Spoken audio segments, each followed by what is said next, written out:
આજે ગાંધીગ્રામ નાગેશ્વર સોસાયટી વિસ્તારમાં એક હત્યાનો બનાવ બનેલો છે.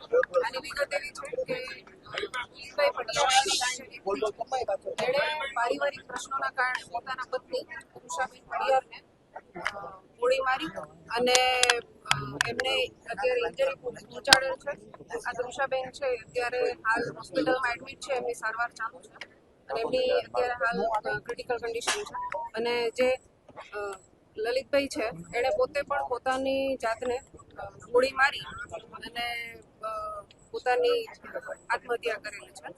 અને અત્યારે હાલ અમે FSL ને બેલેસ્ટિક વિભાગ તમામની જે છે એ મદદ લઈ અને જે બનાવ સ્થળ છે એની ચકાસણી ચાલુ છે. એમણે પોતાની પત્નીને અહીંયા દાઢીના ભાગે ગોળી મારેલી છે અને પોતાને માથાના ભાગે ગોળી મારેલી છે અને અંદાજે 4 જેટલા રાઉન્ડ ફાયર થયા હોવાનું પ્રાથમિક દ્રષ્ટિએ જણાઈ આવેલું છે. હાલ એમના જે પારિવારિક પ્રશ્નો છે એનું કારણ સામે આવેલું છે, પરંતુ જે પ્રાથમિક દ્રષ્ટિએ જે માહિતી મેં આપને કહ્યું એ રીતે આટલી સામે આવેલી છે. વધુ વિગત જાણવા આવે તો તમામને જાણવા એ બાબતની તપાસ થઈ રહી છે. પ્રાથમિક દ્રષ્ટિએ જે અમે વિગત મેળવી એ પ્રમાણે એમનું હથિયાર છે એ પરવાના વાળું